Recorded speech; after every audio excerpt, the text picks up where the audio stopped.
Hello, myself Vikrant Singh. Welcome to another legal study video. Today our topic of discussion is what is the difference between refugee, asylum and migrants. So what is the difference between a refugee, an asylum seeker and a migrant? Does it really matter to understand the definition? Yes, absolutely.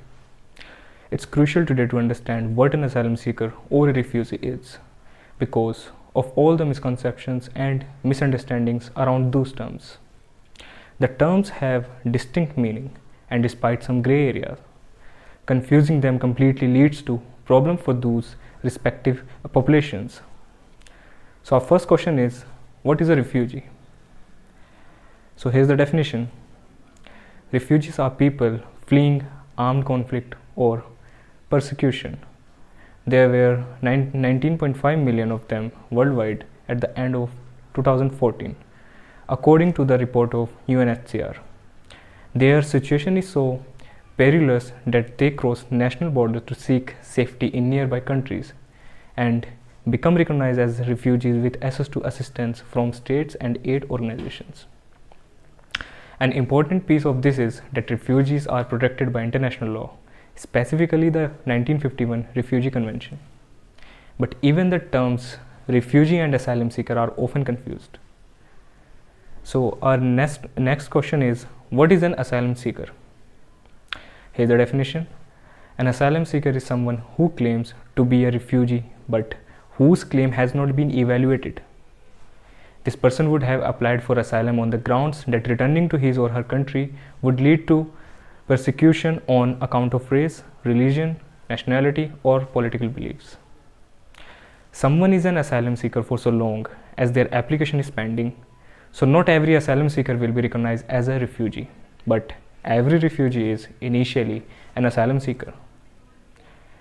Becoming a refugee, a vital part of being recognized as a refugee is refugee status determination, which is also known as RSD, a legal process that government or UNHCR use to determine whether a person seeking international protection is considered a refugee under international, national, or regional law. The process can be lengthy, complicated, and is certainly imperfect. There is still no single uniting model for RSD. States do have the primary responsibility for determining the status of asylum seekers, but UNHCR will step in where states are unable or unwilling. A third question is, what is a migrant? So here's the definition of migrant. Migrants choose to move not because of a direct threat or persecution, but mainly to improve their lives and for finding work, seeking better education, reuniting with family, and others. Unlike refugees who cannot safely return home, migrants can return home if they wish.